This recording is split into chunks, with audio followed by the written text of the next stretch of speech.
Why, hello everybody, how are you doing this fine day? Hope you're enjoying your week. I know what you're thinking. Why the hell are you doing Darkwatch? Ain't nobody ever heard of Darkwatch. The hell you using them for when you got so many other better vampire hunting syndicate organization type things? Why not the Hellsing organization from the Hellsing anime? Or even the Night Stalkers from the beloved classic children's film Blade Trinity? Nobody gives a damn about this Darkwatch bullshit. And to that question, I will give the same answer that I always give. Because I fucking felt like it, bitch. This is my goddamn channel. I do whatever the fuck I want. So why don't you just stop your whining and let's get started. Alright, so what do I got to say about this shit that nobody's ever heard of? So, back a long time ago, there was this ancient device that was discovered by archaeologists out in the middle of Egypt called a PS2. And on that PS2, there was a game called Darkwatch, where basically you played as this badass vampire dude and you killed undead and shit. Pretty simple, straightforward game. And this game was named after the Darkwatch, which is this secret organization that, despite this not being a particularly long game and only having one game in its series, actually had a decent amount of lore covering who and what the Darkwatch are. So the Darkwatch was an organization that was founded around the time of the Roman Empire, because in this universe the Roman Empire was taken over by the undead and vampires, and dark beings basically caused the downfall of the Roman Empire.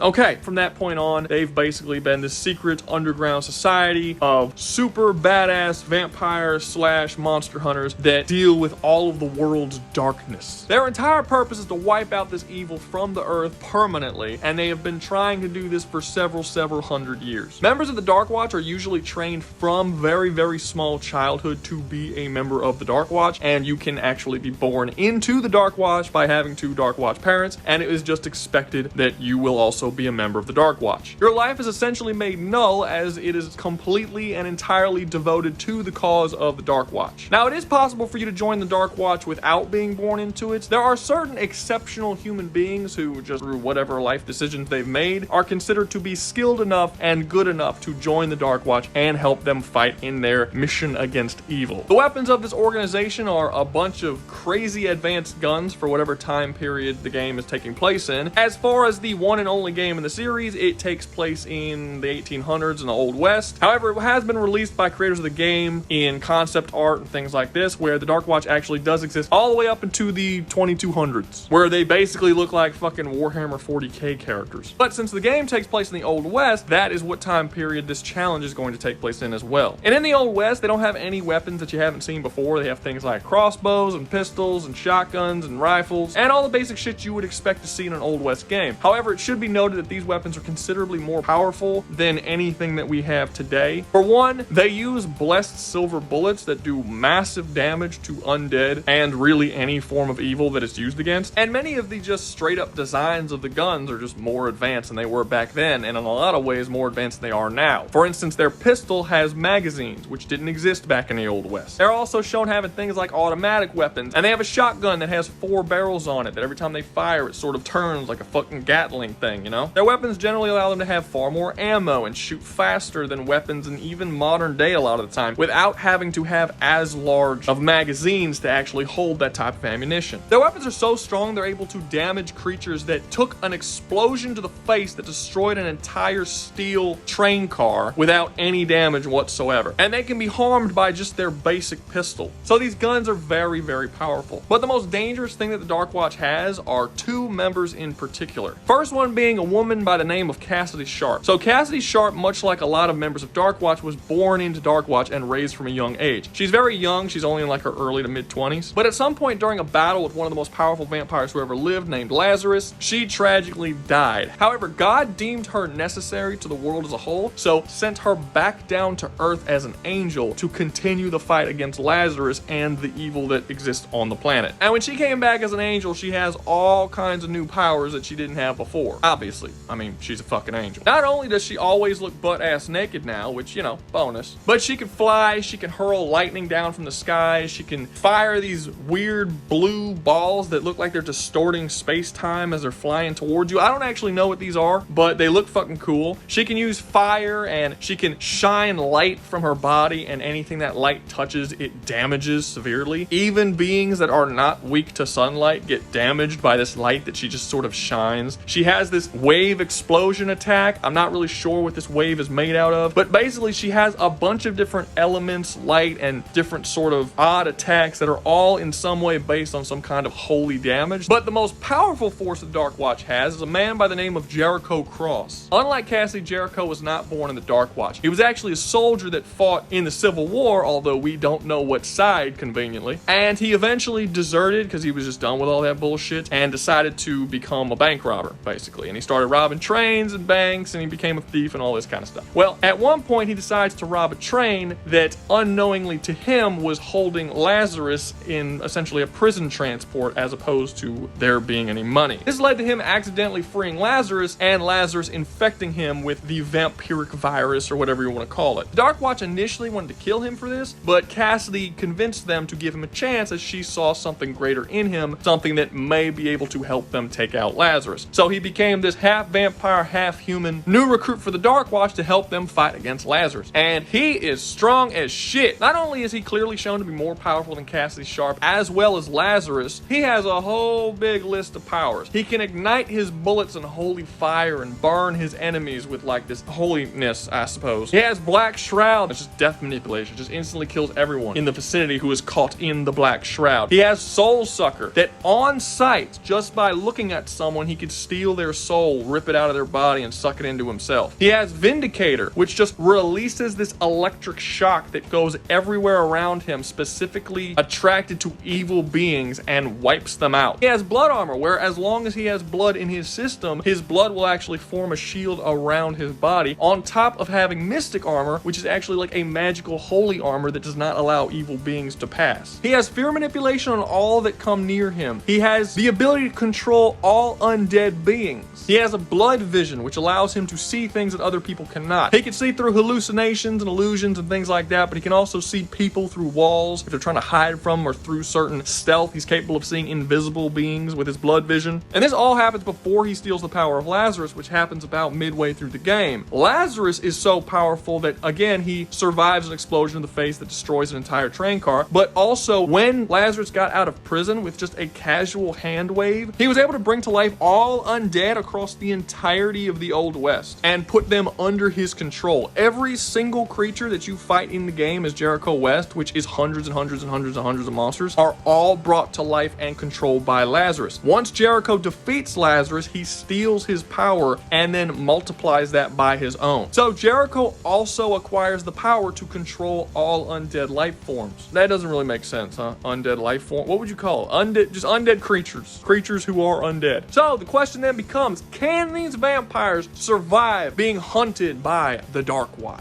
Well, let's fucking find out. First up on the chopping block, we have Dr. Jonathan Reid from Vampyr. That's not vampire. That's Vampyr. I don't know why it says that. They never use this word in the game. Just call it vampire. Good old Dr. Reid is a World War I vet as well as a world-renowned blood doctor who then becomes a vampire, which is like a blood disease. How lucky can you get? After that, he accidentally kills his sister and then decides to go on this quest to find out how to cure himself and what's going on with this whole vampirism bullshit. And before I get started talking about Dr. Jonathan Reid, just let me blush for a second. This is a really cool game that more people should play. You know how every once in a while they come out with a game with a really cool concept that you've never seen before, and then it blows up and everybody fucking can't like stop talking about, like the Nemesis system from the Shadow of War and Shadow of Mordor games, and then you just never see it in a game ever again, and that's a fucking bummer. That's kind of like what Vampyr does. So basically in Vampyr, the whole concept of the game is that you can only gain experience if you kill people. Like you're a vampire, you have to suck blood to gain experience. You can't gain experience any other way. But none of the people who are available for you to suck the blood up to gain that experience are just faceless NPCs. They're all characters with names and personalities and storylines that are tied to their characters. The more you get to learn about them throughout the course of the story, the more their blood is worth. So the game basically has this concept where the more you like a character, the more valuable they're going to be when you suck their blood and kill them. And every one of these characters are tied in some way to other characters and to the world as a whole. So if you kill them, it will negatively affect other characters that you might also like, or even like more than that one. Just as an example, you might run into a guy who's kind of an asshole and he's like town drunk and nobody likes him. And then you end up going and killing that guy because you're like, okay, he's just a town drunk, whatever. I'm not going to get a lot of blood experience, but I'll just kill him. And then after you kill him, you end up finding out that the reason why he's drunk is because his wife just died and he's a widower and he's working 12 hours a day so that he could support his child who now doesn't have any way of support, and that child will now also die. And the game constantly does this kind of shit where it'll show you darker sides of characters at first, and then when you get to know them better, you end up realizing that you actually kind of like these people. And the reason why this is so important is because without killing these people, you will not gain experience and you'll just be level 1 the entire game. So the game is essentially very hard if you don't go off killing people. In this way, the game ties the morality system to difficulty. So basically, being good in this game is actually harder and being evil is the easier route. There's also other bonuses and benefits that the game gives you if you're evil. There are certain weapons that you cannot acquire in the game if you are a good person who doesn't kill anyone. This is a really cool system for a lot of reasons, and I hope more games try to utilize it in the future. Now, I don't think they did it perfectly in here. Like, for instance, if you're playing on a low enough difficulty, you actually do get experience from just killing people. You don't get a lot, and you have to grind a bit, but you can basically offset the difficulty of the game by just grinding, and it sort of defeats the whole purpose of only getting experience when you kill people. But for a first game in a series to introduce something this cool, and for something that can be expanded on in future entries, it was done really, really well. And I really hope to see a Vampyr 2 so we could see how this system evolves. I mean, just look at the Nemesis system in Shadow of Mordor compared to Shadow of War, and you can see how much they can improve on a particular system in just one game. But yes, completely unrelated to this video, go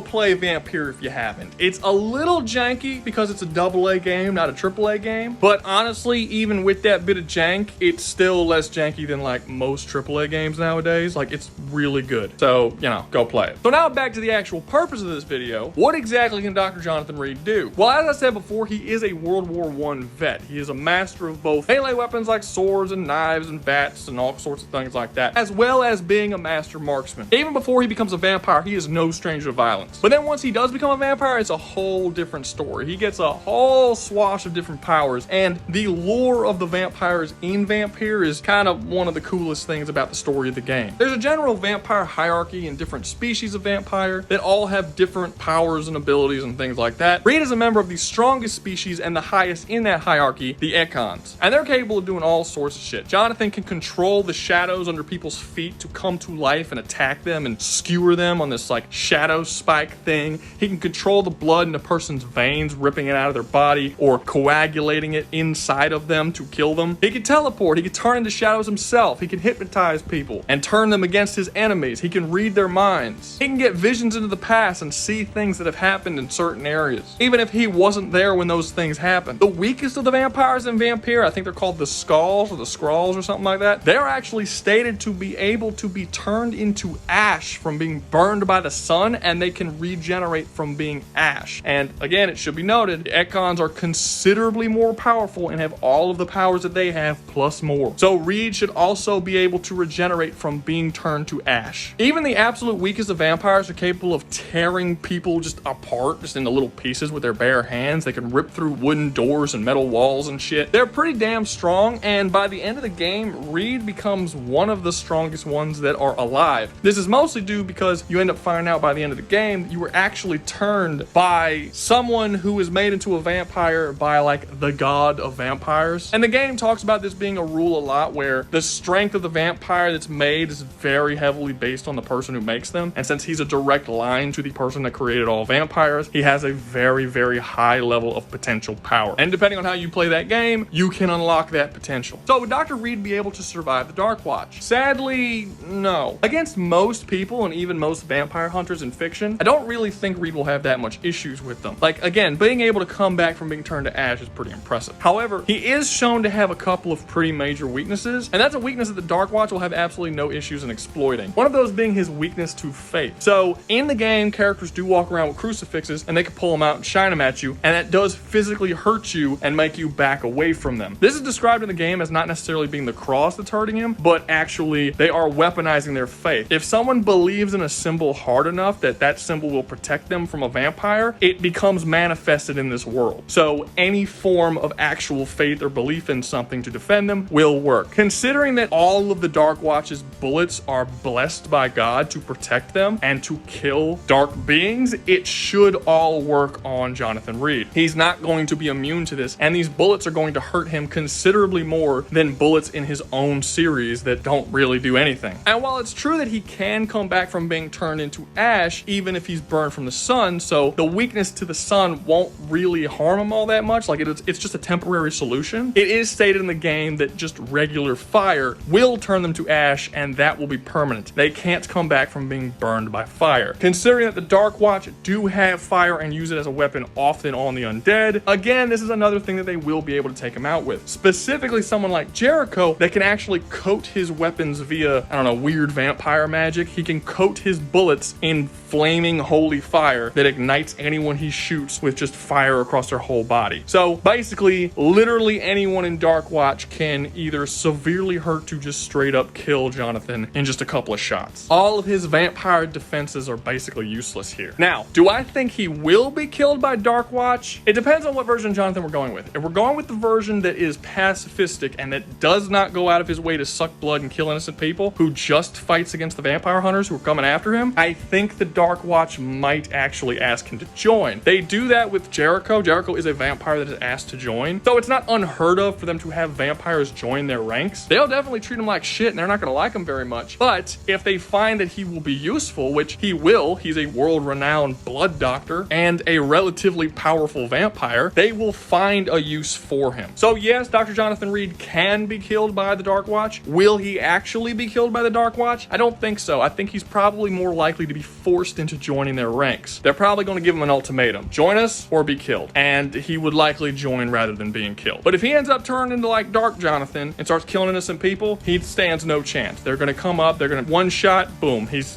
dead. He ignites in fire and dies. It's not even going to be a challenge for him. Next up, we have Dracula from the Castlevania series, and I am so ready to piss some people off here. So I've talked about this a couple of times in the past, but basically everybody and their mother seems to think that Castlevania is a multiversal plus universe where Dracula, as well as every protagonist of every Castlevania game, is multiversal plus. No, they're not. I know where they get this argument. Is a bad argument. So let's talk about that right now. It comes from two places. One is Castlevania Judgment. There's a fighting game called Castlevania Judgment. The whole plot of the game revolves around the Time Reaper and the Time Reaper wanting to destroy the timeline of the games. You can play as a multitude of different well-known characters that appear throughout the series and fight through the arcade mode, and when you get to the end, you fight the Time Reaper, you beat him, and you stop him from destroying the fucking timeline. And that is why they scale all of these characters to that level. This is bullshit for a few reasons. One, it's not canon. Two, the Time Reaper doesn't actually destroy the timeline. The whole game is about him acquiring enough power to be able to do that, and he fails to acquire that power. That's why he doesn't do it. Even in the story mode of that game, he is not actually strong enough to do this. So why are you guys scaling him to that? Because you're trying to boost your numbers? I know. Stop it. In fact, the actual game itself doesn't have a canon arcade mode. So you could play through the arcade with literally any character on the roster, and no matter what, you get to the end and fight the Time Reaper. There is no official canon version, so which of these characters actually defeated him? In every character's arcade mode, a different character defeats him. So are you just assuming they're all canon? Why? I mean, like I said, the game itself isn't canon, so you're not only considering a non-canon game canon, but you're considering all of the multiple possibilities of canonical endings as just all canon together? That doesn't make sense, because in everybody's arcade mode, they beat other characters to get to the Time Reaper that those characters in their stories also beat the other character to get to the... Whoever you're playing as is the strongest character. That's how the story works. It's all non-canon bullshit.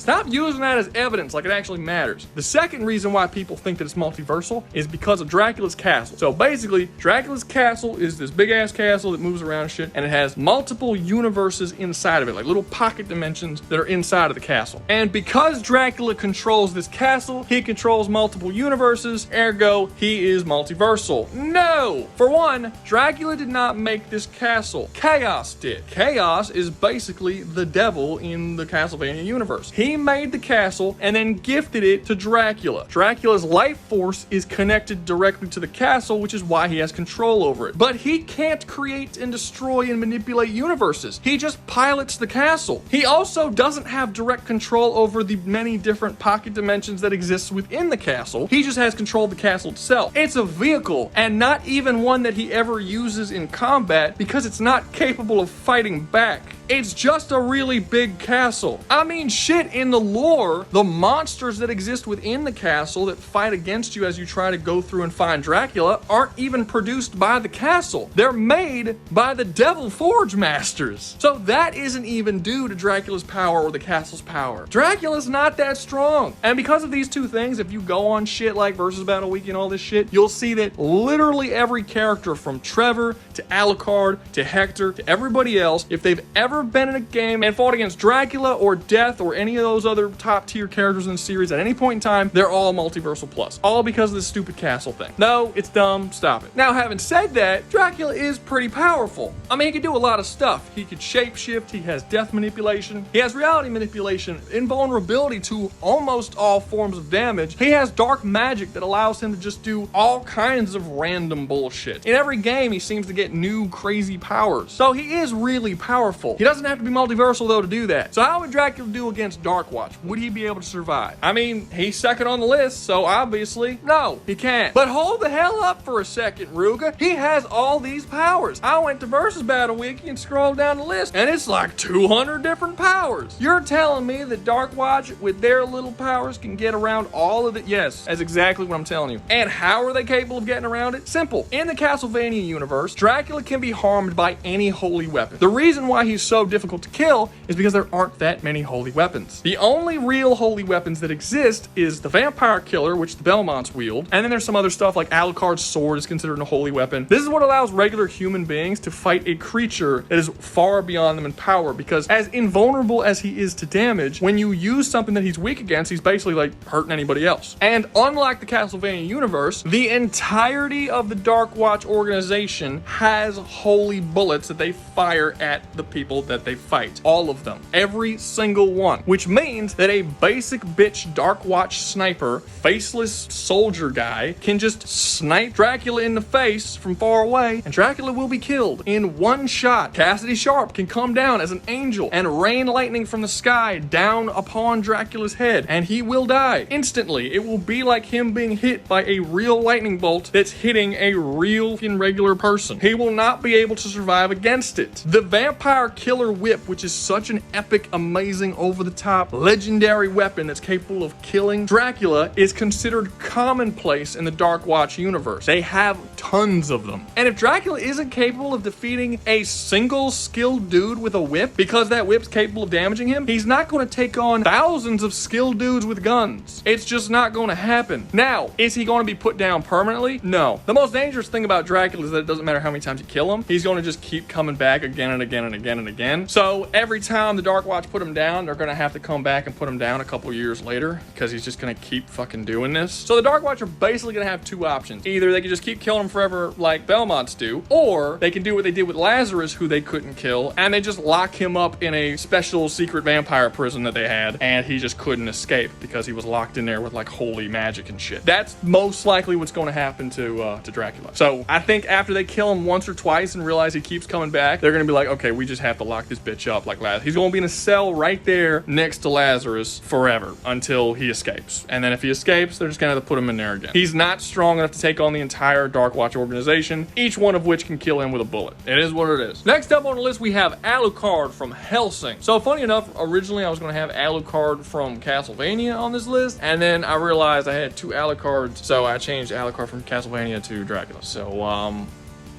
I guess it's not that funny. Before you ask, yes, this is post-Schrodinger Alucard, which means people are gonna be really fucking pissed. Because as much as I like Alucard, I do believe that he is very powerful. He isn't anywhere as powerful as people seem to think he is. Like, I've heard so many different bullshit arguments. Like, for instance, I've heard the argument that Alucard is omniscient, and he exists both everywhere and nowhere. No, he doesn't. They explain pretty clearly in the manga how this power works. He can be wherever he imagines himself to be. So, if he wants to appear in front of someone, he can if he imagines it. That doesn't give him omniscience. Omniscience means you know everything. Everything that's currently happening, everything in the past, everything in the present, everything in the future. You are all knowing. He's not all knowing. He can just be where he wants to be. Two different powers. Also, the whole him being everywhere and nowhere, he doesn't even fucking have it. In the manga, it is explained that with him having Schrodinger's soul, he does have the power to both exist and not exist at the same time, as long as he is aware of his own existence. This is stated in the manga, and this is what people read, and they give him this power. Okay, cool. It's impressive. What they seem to actively ignore is that in literally the next panel on the same page, the guy says, however, because of the amount of minds that Alucard has in his body, he is no longer aware of himself. Literally on the same page that they explain the power, they explain why he doesn't have it. And he never gets it in the series. He cannot both exist and not exist. Like, am I taking fucking crazy pills here? Why do people ignore this shit? They just read the parts they like, and they just say, nah, don't worry about the rest. I don't need to read the rest. It's fine. I like to live in blissful ignorance. And this kind of just keeps going when it comes to Alucard. You can just see power after power after power that people like to give him. They're usually either misinterpreting how that power works or just straight up ignoring information the manga gives you about why that power isn't the way it works. Like, it's really weird. Having said that, Alucard is still really fucking powerful. He can regenerate from basically nothing. He can shapeshift. At one point, he just created a bunch of blood out of nothing and flooded an entire city with like a lake of blood that he just created. He can steal souls, although there is a caveat with that soul stealing. In the Hellsing universe, your soul and memories and mind are all in your blood. So if you suck someone's blood, you automatically take that from them. So basically, all vampires have the ability to steal souls to some capacity. In most other universes outside of Hellsing, the soul and the mind are not located in the blood. So I'm not 100% sure that Alucard would actually be able to steal souls if he's in the Darkwatch universe, since it's never confirmed that their souls lie in their blood. That is specifically a Hellsing thing. But basically, the main thing that makes Alucard so dangerous is just how difficult he is to kill. This is really the big issue. I mean, even before he had the Schrodinger shit, he had like 120,000 souls in his body, and every time he dies, he basically takes one of the souls and it's another life that he can live. So you have to kill him 120,000 times in order to put him down permanently, which is just obviously unrealistic. But then once he acquires Schrodinger's soul, that rule is gotten away with entirely, and he just basically can't die now. He basically exists above the concept of death. He has a third eye on his forehead that opens up, and when it does, he can hypnotize people and create illusions and resist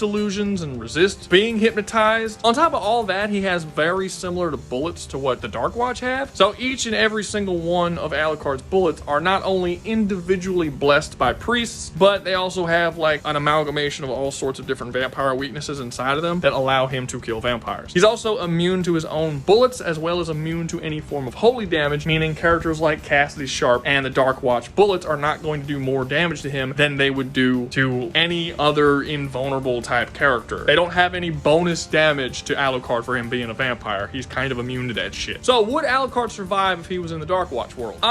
It depends. If you have good Jericho, yeah, I think he'll survive, because I don't think they're going to go after Alucard. Alucard's a good dude. The Darkwatch, much like a lot of people, will probably approach Alucard and say, you know, you're not too bad of a guy. How about you join our organization? And again, you're going to get the racism and shit for a little bit, but he'll earn his way and it'll be fine. If he says no, they'll try to kill him, and that will become a problem once they realize just how dangerous he is. Whether or not they'll be able to actually put him down is I don't think good Jericho or Cassidy will be able to put him down. However, if it's evil Jericho, Alucard's fucked, because evil Jericho actually goes up against Darkwatch and damn near wipes out the entire organization. He is vastly more powerful and has way more abilities than good Jericho does. Chances are that Jericho will become such a threat that the Darkwatch will approach Alucard to join them to help them take out Jericho, in which case things are going to go a little bit differently, because post-Schrodinger Alucard is not stronger than evil Jericho. Or at least he won't be for very long. See, one of the big weaknesses that Alucard has in his post-Schrodinger form is something that no one ever really talks about. He only has that ability because he has Schrodinger's soul. So if someone is capable of ripping the soul out of his body, he will lose his Schrodinger powers. In his own series, there is not a single point where any character tries to rip out Alucard's soul. He is not shown to have any sort of resistance for this. Jericho can literally rip out your soul just by looking at you. It's on sight, and he can do it to large groups of people. Anyone who is in his vicinity that he looks at, all of their souls just get ripped from their body and go into Jericho, which means that Alucard can be stripped of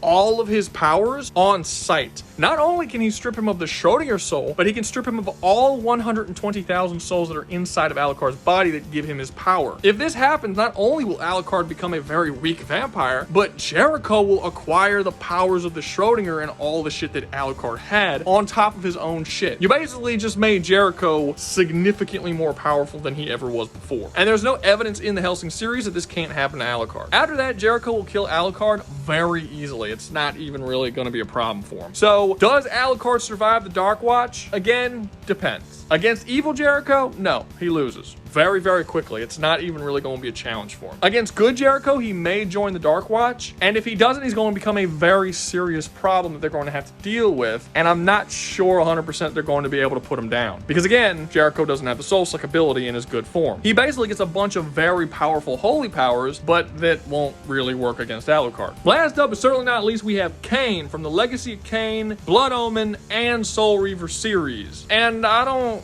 want to go over the whole story of Kain. There's a lot of stuff here. There's a whole lore and shit. It's a very complicated story in these games. They're good. You should go play them. They're very good, but it's a lot. Basically, there's this whole plot about taking away the corruption from Nosgoth, so this arrogant young asshole gets brought back to life as a vampire to do it, and then once he sort of kind of undoes the corruption, maybe he sort of just takes over and like becomes the ruler and with an iron fist, and he's a tyrant, and then he has to be eventually taken down by Raziel, who can only take him down by usage of Soul Reaver sword, which can defy fate, and it's a whole thing. It's a whole thing. So how powerful is Kain? Well, physically, he's not that strong. He might be one of the weakest on the second weakest. He's not quite as weak as Jonathan, but he's second weakest on this list in terms of just physical ability. Having said that, his other powers are stupidly good. Like, he's got all the basic vampire shit that you would expect a vampire to have. The main things that are really gonna make him super difficult is, one, his stupidly high level of willpower that allows him to will new powers into existence. I'm not kidding, this is an actual thing that he can do. He's the only vampire that can do this, but basically they state in the game that because of his high level of willpower, he wills himself to be stronger, so he